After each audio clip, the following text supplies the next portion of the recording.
In today's video, I'm going to teach you how to delete a table in Evernote. If you've ever added a table to a note and later realized you don't need it anymore, or you just want to clean up your layout, knowing how to remove that table quickly is really helpful. In this walkthrough, I'll guide you through the exact steps using the Evernote web interface, and I'll also share a few tips so you don't accidentally delete something you still need. First, open Evernote in your browser and navigate to the note that contains the table you want to delete. Give the page a moment to fully load, especially if the note is large or has a lot of content. Once everything is visible, scroll to the section of the note where your table appears. Now, click anywhere inside the table. It doesn't matter whether you click in the first cell, the last cell, or somewhere in the middle. The important thing is that your cursor is clearly placed inside the table. You should see the familiar text cursor blinking in one of the cells. This tells Evernote that you're working with that table and not just regular text around it.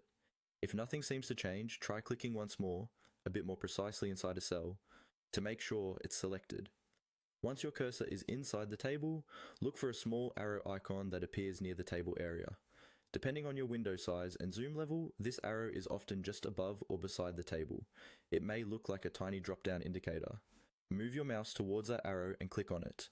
This arrow opens the table options menu, which controls how the table behaves and lets you modify or remove it. After clicking the arrow, a small menu will appear with different options related to the table. In this list, look for the option labeled Delete Table.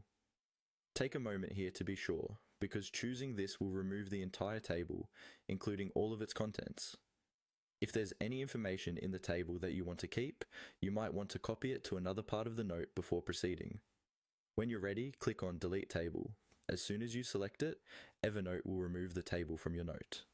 The surrounding text will adjust, and you should see that the table area is now gone. If you deleted it by mistake, you can usually use the undo shortcut in your browser, such as pressing Ctrl+Z on Windows or Command+Z on a Mac, to bring it back right away. And that's all there is to it.